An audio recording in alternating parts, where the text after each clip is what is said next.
Hey everybody, welcome to What the Tech. I'm Andrew Zan. Of course, I'm joined by Paul Thurrott from winsupersite.com, as I am each and every week. How you doing, Paul? Pretty good. I felt like I had to remind people that you're from the WinSuperSite website. Yeah. I think I'm going to have my name legally changed to WinSuperSite. Paul WinSupersite Thurrott. Just WinSuperSite. Is it Win and then your last name is Supersite, or is it just WinSupersite like a Madonna? Just WinSupersite. You can call me Win for short. Like Prince. My friends call me Win. Like Prince, yeah. Oh, man, this is a show where we talk about tech. Not necessarily the tech news, but it's two guys sitting at a bar talking about technology, because that happens every day. Two guys just meet, and they're like, hey, look at that Lumia you got. Hey, you got an Android phone. You suck. And they become best of friends. That's Right. actually how we became After we friends. get kicked out of the bar. Yeah, that's actually how we became friends, Paul.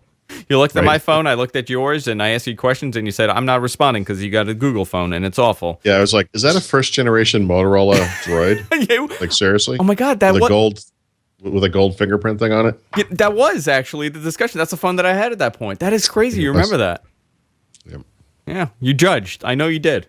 I did. It actually etched in my memory of you. If in my internal contact card for you, it says Motorola Droid owner. You're so judgy. Oh my God! Last week we were off. We have a new website. If you're at gfqlive.tv or the GFQ website, gfqnetwork.com, you'll notice there's a lot of changes happening. A brand new website. We went into like panic mode. It was like DEFCON 1 here at the studio because we set up the website on Monday. Everything was perfect. Tuesday morning comes, nothing is working. Everything fell apart. So we had to kind of put everything together. And then Sunday, the schedule is all whacked out. Is that coffee for me? Wow, look at that. I got coffee, Paul. My wife came in with coffee. I expect her here shortly. I could use some coffee, too. Oh, look at this. Starbucks, too. Classy coffee. We were off last week. I bet if I asked my wife for coffee right now, I would get either the finger or it's just a bewildered look, and she'd like laugh and walk away. I think you should try. Let's see what happens. She's not a... Let's see what happens. Paul, a lot happened, actually, last week. We're going to talk about some stuff that happened last week, but you just received an email from Nokia, actually, because I was looking at the news for today, and Nokia has sent out a invite that is in conjunction with Build, Yep. and they're teasing new phones. Any hints at what they're teasing? Yeah, I mean, I think, let me see if I can find the exact models people have listed, but yeah, there's some speculation that they will announce the Lumia 630, I think was one of them, which is a follow-up to probably a 620 size phone, like a 620, 625 type phone, kind of a low-end phone for you non-Lumia fanatics. Is that going to be like how the 520 was unsubsidized and affordable? Yeah, I don't know. So the 620 was the kind of the generation before the 520, where that was like the cheap phone. Yeah. It didn't come to the U.S. until fairly late in the game, and I think it was sold unsubsidized other places in the world. And then the 625, which has never been sold in the United States, is actually a big phone, meaning possibly a 5-inch screen, something like that. But it still has the lower res screen on it. It's not a high res HD screen. It's like an 800 by 480 screen. So it's a low end phone for people who want like a bigger phone. Yeah, that don't care about the pixel density of their screen, like most people. Well, or just just can't afford it. Or are we going to see any speculation on what their flagship is going to be? Their next flagship phone? Well, yeah. So the other one is a rumored Lumia 930. It's kind of hard to tell where this fits in the scheme of things. Obviously, the 920 was at one time the flagship phone for AT&T. The 925 is probably still the flagship phone over at T-Mobile. They've since come up with a 1020, obviously, in AT&T. And the 929 or 928, and 929, I think, is the Icon, which is the current flagship on Verizon. So, yeah, I'm not sure what networks or network this one targets. Maybe it's a new T-Mobile phone. I'm not actually sure. I'm assuming that we're not going to see anything new on Verizon because they just got the Icon. Yeah. And Verizon has not been really the friendliest to Windows phones. They've had, 3 phones? I've been total? using that phone for the past couple of weeks, and I got to say, I love that phone. There's something about It's a little it's the thick, right size, but it's a little no, thick. it is, but coming from a 1020, which is not, I wouldn't say is a thick phone, but it's got that thick camera bump, and so you get that kind of solid feel in your hand when you hold it. I don't know. There's something about it. It's the right size. Like it's a good size screen, right? It's 1080p, gorgeous screen. It doesn't have that glance screen, which is one of those cool things that Windows, or I should say Nokia phones, most Nokia phones have. And it's unclear why that doesn't work. I believe that has something to do with Verizon. But it's a beautiful phone. It's Beautiful. pretty. So hopefully it's something. I almost bought it last week, and I was talking before we went on the air to the chat room on why I didn't buy it. I'm terrified that I'm going to buy this thing, and they're going to announce something new, and I'm going to say, wow, I really wish I went and got that. And that's exactly what happened with this phone. I got the LG G2 because people praise how great this phone is. It's the fastest chip. It's a Snapdragon 800 processor. The camera's the best in its field. And the camera's a piece of garbage, and it's bloated with all the LG crap that they put on here. And this is one of the better ones. They're not putting as much as HTC is. Like they're not skinning. Do they? Yeah, right. Do they make a Nexus version of that? No, they don't. And all the ROMs, like there's a ton of them out there. You could root this thing and you could install it. And I know a lot of people that defend Android, they're going to say, well, Andrew, it's not that hard to root it and find a ROM and install it, but I don't know how well it's going to work. These ROMs are, who knows who's cooking these ROMs?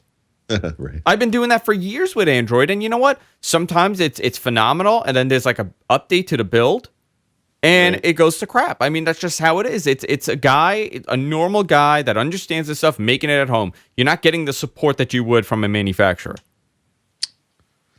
Right. I mean, it sounds like that should be obvious. I mean, but people, yeah. that's people's answer. When you tell them, well, I don't like the bloat, I don't like this, they tell you, well, you could root it and take all that stuff off. Yeah, but I don't want to do that. I shouldn't have to root a phone to get it to work the way I want it to work. Yes, I agree with you. And actually, this leads me to an interesting related discussion, which is I bought an LG G Pad 8.3, right? The Google Play Edition, which is the one you buy from the Google Play Store. Is that the new one? It's not new. I mean, it's new from December. Okay. Basically, what it is a Nexus 7 type device, but with a bigger screen. Because, I really like the screen size of, the Windows Mini tablets, the iPad Mini, 8 inches roughly. And then going back to like a Nexus 7 or an Amazon Kindle HDX, I just found it, the screen would be a little small. And I thought, well, this will be nice. And it has micro SD expansion. So I thought, well, I can bump this thing up. This will be nice. And so I bought it. It's actually pretty expensive. It's $350. It's got the Google, Nexus experience, which is what I want. But what I've discovered belatedly and stupidly is the Nexus experience means you can't use the micro SD card slot. So they only sell this thing in a 16 gig version. I would have gotten 32 if they'd had it. And they don't. So the question is, I want to keep the Nexus experience, but I want to use the micro SD card. So what do? I have to root it. So I might have to send it back. I don't want to. But here's the thing: in that case, though, Paul, like it actually works better because the ROM already exists with Nexus experience for this specific hardware or this device. Yeah. Does it? I don't know. You said there's a Play Edition, right? Yeah. Okay, so somebody has taken that and stripped it and made his own ROM. So if you go on, you'll probably find it because it already exists. Like a clean experience exists. I see. Oh, like, do you have that tap to unlock thing on there? Like on mine, on my phone. Because they're such geniuses. Oh, no, I'm sorry. I'm going to need you to hold my hand on this one. Okay. Because I don't know anything about it. We're holding hands virtually. And for the people listening, this is going to be very uneventful for you. So if you're watching this, Right. my screen is off right now. Yeah. And the buttons to turn it on are on the back. This is the worst place you could possibly put a volume button and a power button right below the camera. So every time you do it, you're smudging this camera because you can't find it. I mean, it's awful. So they probably realize this later. They're like, wow, this is awful. Nobody can turn this thing on. So they have a tap to unlock. So if you tap it, it actually turns the screen on. So do you have that on your phone? It's what, right? On your tablet? Hold on. Keep slamming on the screen to see what happens. Where do you tap it? Just anywhere on the screen. Tap it twice.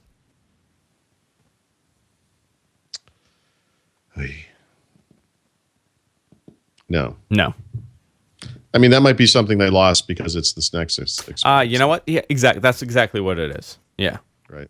So, it's you're losing something. Yeah, what I'm losing is 16 gigabytes of storage. This is really disappointing because otherwise this device is, I don't want to say perfect, but it's, for my needs, is what I want. I don't know. It's so, I torture myself by being in the Android experience, but I already have. I don't care about it. I've actually come to terms with it, with Android. Well, yeah, I think because I don't really deal with Android, and part of it is that Nexus thing. Like, I don't care. It doesn't have like all these. I don't put like widgets on the screen, or it doesn't have like a Sense UI or any of that kind of baloney that other people put on there. It's just icons and launch apps, and I just run a couple of them. I only want a couple. Yeah. I pretty much use it to read and stuff. It's simple. Well, I'm going to say something here, and a lot of the viewers are going to be annoyed with me and call me a hypocrite, but I've been reading a lot more about the new iPhone stuff and iOS 8 and how they're going to have all that health monitoring features. Yeah. And for someone that recently has discovered that they could actually work out and they're not going to totally just sit on their ass all day, I've really gotten back into fitness, and I've been working out every day, and I'm looking at my calorie intake and all this stuff that I'm doing. Something like that is appealing to me now if they release like a 5.5-inch screen. If Apple does. If Apple does. That's appealing to me to go to them. There's nothing on the Android side that's appealing to me anymore. This concept that you can do so much on Android, there's so much you could do on Android, it's not appealing to me anymore. I don't know. I mean, I can't speculate what they're going to do in the future. I can tell you that I have an iPhone 5S. I look at it. I don't, whatever. It's, to me, it's a non-starter at its current size. Obviously, the hardware is nice and all that kind of stuff, but it's too small. Did you see that watch from Motorola that they announced last week? What do you think of that?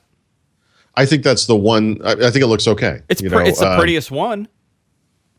Yeah, I mean, even the round Google one that they show in the demo video that's probably never going to exist looks pretty good. The square watches look like those old Microsoft watches. Remember they did that spot thing from 2,000 years ago. I just wrote something about this, but I really think that the maturation of smartphones is what makes this kind of stuff possible. That when Microsoft was working on this stuff over a decade ago, those devices would have been these kind of standalone devices that would have connected to a proprietary network. They were black and white too, which is ridiculous. Front ends for phones or front ends for some other device that you might want to leave in your pocket. I think there's some use for it. It's not like a phone where you have to sort of understand everyone needs this. But for those people that do want this kind of thing, I think they're going to be pretty viable. I mean, it's an attractive watch. I'll tell you that. Let me see if I can go to the shot here. There you go. It's an attractive watch for sure. And like normal people could use this. Yep. And I think they said it's going to be like $300, $299. Yeah, I mean, we'll see. But it's funny. The Google, or I guess you'd call it the OK Google stuff, Google Now, whatever. It starts to make a lot more sense on a device where you don't have other ways to interact with it. Even on a smartphone where it's kind of a small screen, I think a lot of people would think, well, I'm just gonna type what I want to do. They wouldn't worry about talking to it too much. But in some ways, Google has been training us to get used to that kind of interaction, and of course, on a device that size, it makes a lot of sense. Is Microsoft considering anything like this? Has there been any rumblings that they're looking at some sort of companion device? Yeah, but the problem for Microsoft is they don't have anything that anyone wants a companion to. I think the reason why the Android stuff makes sense, and the Apple stuff will, of course, make sense, is because so many people use those mobile devices. Microsoft, if they were to come out with a Windows Phone companion watch, it would be applicable to a tiny subset of the market. When you release something for Android, you're a subset of 80% of the people who own smartphones. It's a big market. Microsoft. I mean, it's kind of hard to imagine them coming out with something that would work with Android, but they would almost have to come out with something that would work across all of the platforms. Otherwise, it wouldn't make sense. Yeah, it's interesting on what's going to take this market over. I'm starting to slowly think that there is a place, but it's not a watch per se. Like, it's not going to be this watch that you slap on your wrist that's running Android. It's going to be something else. And if from what we're understanding, what Apple's working on with this health tracker type thing, like a Fitbit or like a Nike Fuel Band, I think that would be, and you add in everything else. You know, it's second. That's the main part. Everything else is secondary, like your text messages and everything else. You're kind of appealing to a broader market rather than just saying, here's an Android device running on your wrist. Yeah, right. I mean, screenshots look really, they look great. It's a little misleading because you're definitely not going to get your blood sugar count with this device. That would be nearly impossible with a bracelet. I don't know. I don't know. They have little sensors on them. I mean, there are advanced devices like this already. They can do things like measure your heartbeat and all kinds of other stuff. So we'll see. I mean, there's certainly a market for wearable health devices, Fitbit and so forth. And they just do that one thing, basically. Like a Fitbit is a terrible way to tell the time, even though it does do that. But it's a very good way to do other, whatever it does, measure your activity or measure your sleeping, that kind of stuff. Are you into that stuff, like the health monitoring stuff? Yeah. Yep. See, for me, like I would be into this if it's this conversation just reminded me I needed to charge my Fitbit, so I just took it off. But yeah. In fact, one of the things, it's interesting, the Fitbit, I have the one that they recalled, which I refuse to give back. But why? Because I really like it. I mean, one of the things I have is I don't sleep very well, and this thing measures, roughly, of course. It's not, it's like anything else. It's on your wrist. I mean, you could probably someone could chain your wrist to the bed, and it would seem like you slept all night. It's easy to fake out and all that kind of stuff. But I'm kind of fascinated by its sleep measuring. Even though I sort of acknowledge that it's not 100% accurate. And I've seen it on nights where I really do sleep terribly. It's like, man, you were up, you woke up like 27 times last night or whatever it is. It's very interesting to me how that works. And I just think this stuff gets better and better. I'm really interested in that Galaxy Gear, the new one, the Fit, whatever the Fit tracker. Oh yeah, that one's appealing too. I like that one a lot too. And I know that Apple is going to do this right. I mean, I know that whatever they come out with is going to be beautiful and very interesting and very accurate and all that kind of stuff. And you already see, even on the iPhone today, the existing iPhone, I think the 5S has some stuff in it that makes it a little bit better for this kind of stuff. I don't know too much about it, but there are third-party devices that interact directly with an iPhone. The iPhone has things all smartphones do, but they've accelerometers and things that can measure your activity in basic ways as well. I mean, there's stuff you can do just with the phone. I think Apple's issue with this, if they do it right, where they're giving you all these vitals and like your hydration level is one of the things. Yeah. I mean, these are crazy things, and yeah, you know what? I don't know how possible it is with sensors without actually like O2 saturation, your O2 levels. I don't know how they're going to be able to judge that, but whatever. I mean, obviously there's some way that they're going to be able to do it, either by its device or another device. But the other problem is it's storing all this data. That's a HIPAA issue. As far as what is it doing with all this data? Where's this data going? Sure. So I don't know how they're going to get around that. I know that they had some sort of meeting with the FDA about this. Who did? Apple did. Apple had some sort of meeting with the FDA about what they're planning on doing and how they're going to do it. So the biggest concern is it being a HIPAA violation. I mean, I don't know. Yeah, sure. It's doing something with the data, right? Yep. It's storing it in a bank somewhere. That's it. They'll know everything you had, Paul. I don't know. It's pretty cool. I don't care about. I mean, I'm not, personally. I mean, but I understand why people would care about that. I get that, of course. Yeah, I think it's pretty cool. Hey, Paul, I wanted to talk to you about this one too, since we're on the Apple topic. Apple wants its own path on Comcast networks for video service. So they're talking. I think we spoke about this a while ago on how is this device and our featured devices going to be having deals with the cable companies where they're providing the cable channels at a at a rate where you're paying less to get the cable channels on a Apple TV or on the Xbox compared to getting a set-top box. It seems like they're kind of working on something here with them. Somebody wrote this. I mean, this is not an original idea of mine, but someone had mentioned that, when Apple got into the cell phone business, the smartphone business, they only had to hook up with one company in the beginning to basically have traction across the entire United States. The trouble with the cable TV stuff, or the if you broadband internet, is that there are way more companies you need to partner with. So I suspect that this Comcast thing is actually just the tip of the iceberg. That Apple is in fact talking with Verizon and with AT&T, or whoever, whoever else is out there, and that for some reason the Comcast stuff leaked or whatever, and that's why we know about it. But there's ever since the Steve Jobs biography of Steve Jobs came out, where he had made the quote where he says, we finally cracked it, and here it is 2 years later, and they haven't cracked anything. There's been a lot of speculation about how Apple intends to hit this market, whether they would make their own TV, which I don't believe they will. No. Whether they'll augment the Apple TV, whether you make Apple TV as available as a service. It could be in smart TVs that other people make, which I think is part of this thing. Apple just announced a deal with, just announced the first set of automobile integration. What's that called? iOS and CarPlay. Terrible name. CarPlay. So CarPlay, whatever. But it's not hard to imagine that kind of software in set-top boxes. Set-top boxes that if you have an Xfinity or a Fios box or whatever it is, that you can hit a button on your remote and get to Apple stuff, and you're logged in with your account, and you have access to the content, can do all that kind of stuff. I mean, whatever you think of Apple, whether you're a big fan or you can't stand them, if you've ever used Apple TV, you know that the interface is nice, it's simple, and it's a million times better than anything that's on any set-top box in the United States right now.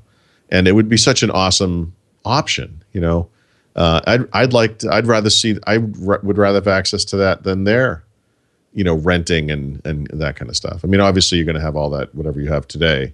But I mean, my cable box is so ridiculous that when I go to HBO, I do this all the time. I'll see that there's a movie on HBO, and I want to watch this movie, but it's not, it's partway through. When's it going to be on again? It's not going to be on again for 4 days or whatever. So I'm like, well, I can watch it on demand. And the on-demand controls are terrible, but the menu system is so terrible that if you're not paying attention, you go in and you go premium channels, HBO, movies, find the movie, you start playing it, and it's in 4:3. It's not in HD. And it's, what is this? Because you have to go into the HD folder. HD folder, yeah. HD movies. It's like, guys, seriously. Like, it's amazing to me how stupid that stuff is. And just from a sort of a user experience standpoint, I mean, again, I don't want Apple to control the world or anything, but I think we can all agree they would do a better job with that. I'd love to see Apple software in there. So, maybe cracking it being the TV market has nothing to do with building a TV. It's this kind of Comcast deal. Comcast doesn't want to give away the keys to their kingdom either. I think that's the. No, I mean, Verizon's already doing it on Xbox right now. I mean, they're giving away, what is it, like 80 channels, whatever it is. Where they're not giving it. So they're not giving it away. I mean, you have to have a subscription, right? Yeah, and it's an app, and it's really just a. It's a subset of the full thing, and it looks crappy. It's not the best looking. It's okay. I mean, it's better than nothing, and it's if you already have an Xbox and the kids are using it in the cellar or something, it's a way not to have to put a box down there and another box. I mean, like a set-top box, and and it's fine. But ultimately, that thing's just kind of an app. You almost want to reverse it, to put it in Microsoft terms, like I would want to be able to access Xbox Video to rent movies or access the movies I've already purchased from my cable set-top box, not be able to access part of my cable subscription from an app on my Xbox. I mean, I guess either one is fine, and maybe they should do both. But I think the one where it's integrated in your cable box is the bigger potential market and the bigger potential deal for people. Yeah, I think this is really cool. Now, we still don't know what this exactly is. Some people are saying that they're going to offer, it's going to be like a Netflix deal where if you're watching something on an Apple service, you're going to get, a straighter pipe to Comcast rather than it's a direct connection. I guess that's the Right. wording that they use. I don't They think can't do that's a that. big That enough would line. be illegal. Yeah. Well, net neutrality, right? I mean, they're doing it with Netflix. I mean, this is the concept. Yeah. Is it fair for certain people to get a straight connection to you because they're paying you? Right. Well, no, I was going to say, no, life is not fair. I mean, is it fair that people who were rich and had Mercedes could have airbags before the rest of us got them? No, but that's, that's kind of how the world works. Yeah. I mean, if this helps with the capping of content, right? Like that's the other issue here. Like with Comcast, for example, Comcast has caps. I think it's 350 gigs or 500 gigs, whatever the cap is. If you're consuming Netflix all day long on this thing, and you're watching, live ABC on demand on this thing, you're going to hit that cap pretty quickly. If you have an Apple TV and you're viewing it, are you happy if it doesn't count towards your cap? I guarantee you're going to be pretty happy if that's the case. Yeah, sure. I mean, I remember when there was that Netflix thing going on with Comcast, and I was thinking, this is going to be great. Like, this thing won't be pausing all the time on Saturday night. But the truth is, I don't actually think it changed anything.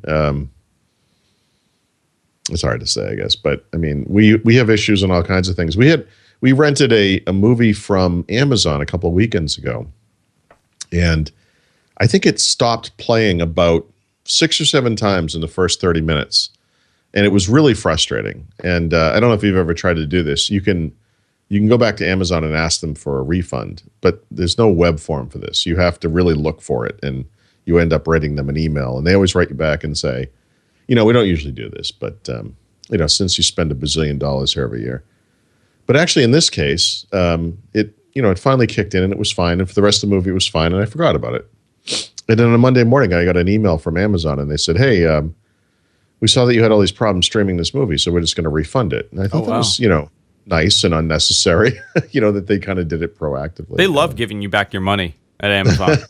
I just sent back about $500 worth of cables, and no questions asked. It was automatically put back into my account. Yeah. It's great. Since we're talking about Amazon, look at this. Everything is segueing in perfectly. Amazon is looking to get into the streaming video market with their own device, much like a Chromecast. So now you have a Roku. Sounds completely unnecessary. It's totally unnecessary. Another redundant box in your living room. You have a Roku, you have an Apple TV, you have a Chromecast, a Google TV. Now you're going to have an Amazon streaming device. Right. But why? I don't know if we talked about this before, but why? Why? I guess maybe it's dangerous for them as a business to rely on third parties to get their content out to TVs, and maybe they just kind of have to have one.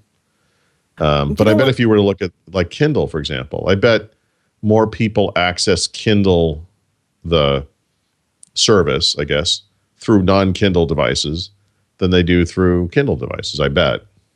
Oh my God! Yeah, absolutely. I know so many people that access it on their Android phone.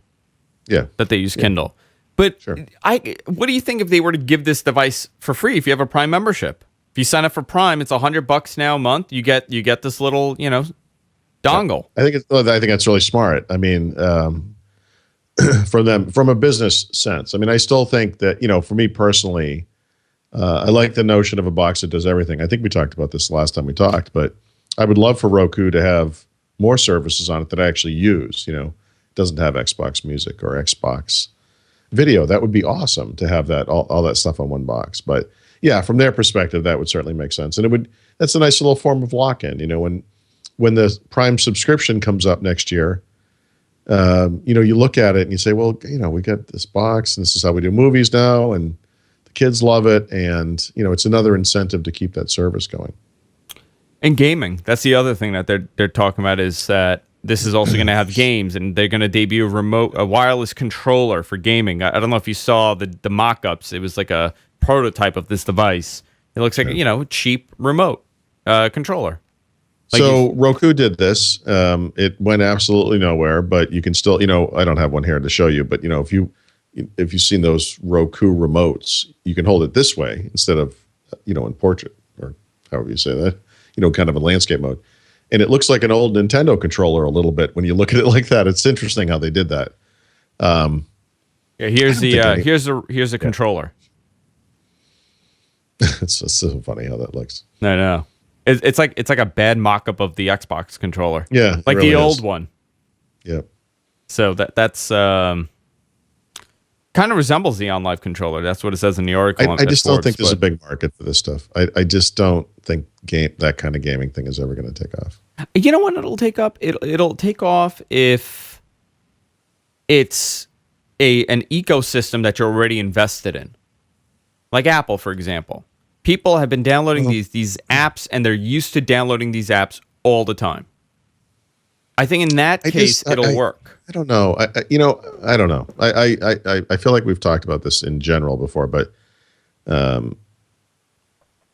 think the reason that games make sense on phones, especially, but also on tablets in a way, is that people have downtime, and the types of games that they play are not involved RPG games where you have to really know what's going on and you're buying stuff and you care about your character. It's Flappy Birds. You've got 5 minutes on a train and I'm going to bump into pipes until I can't do this anymore and I'm done. And it doesn't matter. You kind of move on with life and you forget about it. But when you sit down in your living room at night, you have a wealth of entertainment options to choose from. Lots of different ways to enjoy video content, TV, various services and so forth. But you're also competing with everyone else in the house. The TV is not your screen. It's everyone's screen. And I just think it's a different kind of activity. I obviously people play games on HDTVs, but do they need to? I just don't see it as a huge market. I've been playing this stupid game on my iPad. It's like Baseball Slam, where you just hit home runs and you got to hit certain things to get certain points. I've been playing that for the last 2 weeks, every night for about 30 minutes. Yeah, I mean, it's the dumbest game in the world. Now, how would that be on my TV? Probably awful. I would never want to play it on TV. I think that's the thing. Like, if you were going to watch a movie, like some big Hollywood blockbuster special effects, not everyone has this, but the best experience at home would be the biggest screen possible, crazy surround sound system with the rumbling and the floor of the bass and all that kind of stuff, preferably with other people, because that's how that kind of thing is more enjoyable. I mean, if you're stuck in a plane and you have a little iPhone screen and that's what you got, It works. Tablets are a little bit better. PC screens are bigger screens. The bigger, the better. But ultimately, you want that HD TV thing. But when you're playing like a little game, like a Flappy Birds type game or whatever, I mean, honestly, it's like the intimacy of a small screen is what makes it cool. It's your thing. You probably wearing headphones, unless you're one of those jerks in the Boston subway who just plays these games with the sound, the speaker or whatever. Some people do that, but you're doing your own little one-to-one thing with the screen. I bet a lot of American families sit around the TV at night and the TV's on, but you've got little Susie on the couch with her iPad mini, and you've got little Bobby on the chair over there with his Android tablet. Actually, you know what, Paul? You bring up an interesting thing. When you watch television with your wife and your kids, yeah, how many of you are actually watching the show and you're not on your phone or on your laptop or on your tablet? Right. So there's only a couple of shows that we watch together with the kids in the way that you described. If my wife and I are watching TV together, neither one of us is on any device. We're just watching the show. It's interesting because the shows, the one big show that we watch with the kids is The Walking Dead. And we are all really engaged with that show. The lights go off. We all sit together on the couch. We discuss it during commercials. It's actually a kind of a family. That's actually great event. Yeah. There are a couple of other shows we do this with. They're not as hardcore as Walking Dead, and really they're just replacements for Walking Dead because Walking Dead is not on all the time, which we find disappointing. But yeah, I mean, on a typical night, if it was, if my son walked in the room and my wife and I were watching some show, he'd sit down on the end of the couch with his phone, and he may look up occasionally and watch, but really he's doing something on his phone. He's disengaged. My wife will read a Kindle or something sometimes I'll be watching something earlier in the evening that she doesn't care about.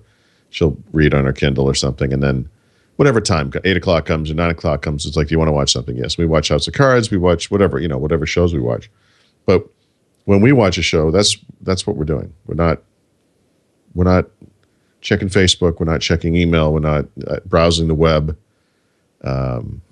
With very rare exception, I mean, we still do the thing sometimes where you look something up.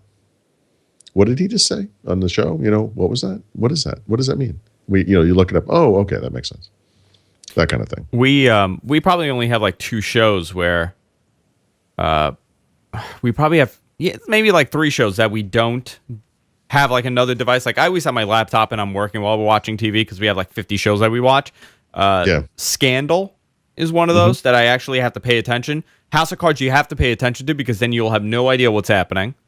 It's nearly impossible to multitask and watch that show. And probably like The Good Wife, which is like another show you got to think about. Like everything else. Like The Good Wife is interesting because now it's been on for a while, but The Good Wife has callbacks to previous episodes in a way that is actually fairly amazing for a show like this. Like there is no superfluous character on the show. Like if you're on the show once, you're coming back. And that's one show, actually, that's one of the shows we've had to look people up. Like the guy will come back, we'll be like, who is this guy? And it's like, oh, right, he's the suspected drug runner guy that is trying to get into legitimate business or whatever his deal is, I don't know how people retain anything with TV shows. In fact, I would say my biggest use of technology during TV shows is looking things up. Game of Thrones would be a classic example. You know what else is fascinating about this? Like many shows now, they'll sell you the second screen experience while you're watching. But like, hey, while you're watching Grey's Anatomy, check out the Grey's Anatomy app. Yep. And look up. By the way, that's a running joke on The Walking Dead. The Walking Dead starts. That's exactly what they say. And every single time I'm like, nope, I'm not doing that. I don't care. I'm just watching a show, Actually, this is, by the way, this is a side topic, but tell me what you think about this. Yeah. Because it is related. I think Breaking Bad started it. Breaking Bad was on for about, I shouldn't say they started it, but in my experience, they started it. Breaking Bad was 5-6 seasons, something like that. 6. And so I think 6. Yeah. Let's say 6. So somewhere like right at the end of the 5th season, suddenly they realized, my God, this show has got a really crazy audience of people. They want to talk about it. They're really into all the details and everything. And they started this show that came on after Breaking Bad, where they would talk about Breaking Bad. And I think it was called Talking Bad. No, Talking Bad, yeah. Right? Now, that proved a huge success, and I'm sure they wish they'd thought of it 2 years earlier. So for Walking Dead, they've been doing the same thing. They have a show called The Talking Dead that comes on afterwards. And, it's got people from the show on. Sometimes it just has actors or comedians or somebody, and those people are usually terrible. But it's funny because as much as I hate social media for this kind of stuff, or I hate reality TV, or I hate people who discuss TV shows on Twitter or whatever it is, we all watch that show now as well. Like we're really into it. That's really funny. And I didn't know anybody could be into Chris Hardwick. It has not. Well, I shouldn't say it has nothing to do with him. It's not because of him. It's because the show is worthy of discussion in our minds anyway. That there's enough going on. Like I think like Game of Thrones would benefit from this because it's so complex. To kind of go into the deep character story, yeah. Yeah, because that's a show that requires some explanation. Breaking Bad was another one where I think it was a great show for that kind of thing. I noticed the other day that there's a show on one of the lesser channels, I think, called Bates Motel. It's about the psycho characters when they were younger. It's not a good show. In fact, this is like a CW type show where it's like it's really about teenagers and the awkward years of Norman Bates or whatever. But show sounds perfect for me. Is that CW? It's not great. But there's a show like that for that show as well. And I mean, I would never sit around and watch like reality TV or watch talk shows about anything. Don't care about celebrities, that kind of stuff. But these shows, it's interesting how, for some reason, for us, these shows are okay. I think these recap shows, it's being overdone now. Like there's entire networks like the Buzz, After Buzz network, which is like a podcasting network. And the entire premise of the network is to do after shows for every single possible television show that exists. They don't all warrant it. They don't. No, they actually have some really popular shows, some not so much. We do it on the network with Big Brother, and it's an awful show. Like I know it is, but I enjoy watching it with my wife. Like she's into it, and like 4 other people on the network are. It is probably the most popular show I've ever done. I feel like you have these kind of comeuppance moments where like I don't feel like I always get everything. that's in a show. So there'll be obviously. We were watching House of Cards last night, and there was a moment where the guy who plays the president kind of slumps down in the hallway of the White House, and he's obviously overworked and overtired and everything. And he pops like a pill in his mouth. And I paused it, and I looked at my wife, and I said, does that mean something? What is that? What does that mean? We never seen him take a pill before. Is that supposed to mean something? Like, are we supposed to know what that means? But I also think that some show writing has gotten a lot smarter over the last, 3 years. Yeah. And now, before, that would be a non-event. Like, you'd be like, oh, you took an aspirin, whatever. Now you got to think back. Like, okay, it may not mean anything now, but 4 episodes from now, it may be a big storyline. Yeah, that's right. Great. The other thing is, and that's why group viewing is so cool. So I was, I mentioned earlier, when you play a video game on a phone, it's you. You're playing Flappy Birds, and that's it. I mean, obviously there have been attempts to where you're playing games together with other people on other phones, but the reality is, most of the time on a phone or a tablet, you're playing a game by yourself. It's a solitary experience. Movies, especially, but some good TV shows, Mad Men would fall into this category, kind of beg to be watched in a group. There's a discussion that can occur. I think it's the reason why these shows are good. And even my daughter, who's only 12 years old, we were watching The Walking Dead the other day, not this past week, but the week before. And in the opening sequence, you could see smoke on the horizon. And I was sitting there thinking, that's interesting. I wonder what that's from. And my daughter says, oh, that's from and she talks about the scene that was in the previous episode that involves other characters. And I guess they set a house on fire or something. And I was like, Kelly, that's really smart. That is almost certainly what that is. That's something I just hadn't made the connection on, but here's my kid. And she's like, I know what that is. It's amazing. We have now been retrained as far as television viewers to think while we're watching a show. No, I think it's great that there are shows that are that smart. I mean, think about it. The most deep thing was Rachel's haircut on Friends for years. I used to joke that everything I needed to know about life I learned from Gilligan's Island, which was arguably one of the stupidest shows that's ever been on TV. But there were some profound moments. It's like the title of my book would be "Everything I Learned in Life Came from Pro Wrestling." Yeah, that would be the title of my book. And then it would just say, "This page intentionally left blank." It's fascinating, and we talk about this, but I also think that this Netflix revolution, like you're saying, why did they realize that Breaking Bad is so popular? It's Netflix. Single-handedly, sure. Because they added Breaking Bad to Netflix. I never watched it when it was on TV. I mean, the last season I got into. We talked about this a long time ago. I refused to watch it in the beginning because it was about a guy who made drugs. I found it gross. I thought this can't be entertaining. I'm not interested in this in the slightest. And it wasn't even like a clean drug. I could have dealt with pot or cocaine. It was meth. I don't want to see this. I don't want to see guys on drugs. I don't want. Yeah, I just had no interest. I have no problem with zombies. No problem with that. But the drug thing, I was like, no. And it's it's in the top 5 of the best shows ever made, ever. Oh, yeah. I mean, there's no doubt about it. Oh, yeah. The other thing is, by the way, since we're on this topic, we've been watching House of Cards, which is a tremendous show. Netflix releases the entire season at one time, which is, semi-innovative in its own right. It's kind of a neat thing. When they launched season 2, I ended up looking through the episodes of season 1 for some reason. I can't remember why now, but I think I was looking for something, when was the first time this happened, or who was this person, kind of thing. And what I noticed was, and I don't know when they did this, but they've added commentary tracks to season 1. So you could go back on Netflix and watch it on your Roku or whatever, change the audio track from the normal audio track to a commentary track, often the director or some of the actors or whatever, much as you would do on a DVD or a Blu-ray when they have that kind of feature on those discs. But it's on a Netflix series. It's kind of a neat thing. Yeah. I'm at episode 9 right now of House of Cards.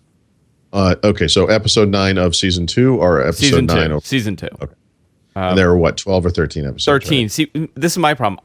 The show is so good, I don't want to ruin it all in one shot. So I'm actually treating it as if it's on television, and I'm breaking it up into parts. I'll binge watch 3 episodes at a time, and that's it. We've been able to watch 1 episode at a time with this season for whatever reason. This season got broken up for us because that show True Detective came on, which, by the way, is another show. Phenomenal. begs for discussion. I mean, there's so much going on there. That show was so good. We didn't do it, but we almost started it over from the beginning, right when it ended, just to go back and see what the hints were about the guy who eventually was the, that was an amazing show, but it kind of put a halt to House of Cards for us. And so we've gone back. And so we actually have, I think we have 2 more episodes. We must be on, episode 10. I guess we finished 10. Yeah, it's a smart show. It's a very smart show. And, I think it's great. I think it's this new, you know what else is really good but bad? And then I have one more thing to talk about before I wrap up. I hope you say 2.5 Men, but please. No, Banshee on Cinemax. I've never even heard of it. It's like a he went to jail and he's the sheriff of a town because the sheriff died and he took his identity, and it's this Amish town and he's fighting like the Amish mob. Like it sounds really dumb, but it was a really good first season, and I have to get into it. But again, like it's another one. Like who would think that show was good? Orphan Black, another great show. I never heard of that. I think it's BBC America. It's a BBC America show. Really good. There's a lot of good shows. We're gonna Walking Dead ends next week. We got Mad Men coming back and Game of Thrones coming back, and we'll see. Like this summer, there's going to be a what's that Guillermo del Toro movie series rather. You're kind of a vampire thing, New York City. That could be pretty good. I actually read those graphic novels. I'm actually tired of pretty vampires. No, these are not pretty. I want to see, I don't want any more pretty vampires. I want vampires to look like Nosferatu. They have to look like Nosferatu. You got to look this thing up because, and I've not described it accurately, but it's what the hell's it called? It's got a name like. Oh, God. And I don't want them called vampires either. They're vampires. Okay, well, it's not that quite that old school, but I think you'll be interested in this. I want it taking place in like the 1700s. In a castle. That's what I want from vampire films. Yeah, you want Christopher Lee is what you want. Yeah. Like a 1970s Hammer vampire. Yeah. Yeah. Those are good, actually. Paul, my wish came true. The iPad 2 is gone. Yeah. Okay. Happy days are here again. To iPad 2, so we just had to launch right into it. I'm just going right into it because we got a couple of minutes. It's gone. The iPad 2 is finished. They've replaced it with the 4th generation iPad, which was the new iPad. Right? The 4th gen was the new iPad. Yeah, because it was actually the iPad 4. Yeah. The new iPad. I think this is... the only problem I have with that, though, is obviously you get the Retina screen, which is great.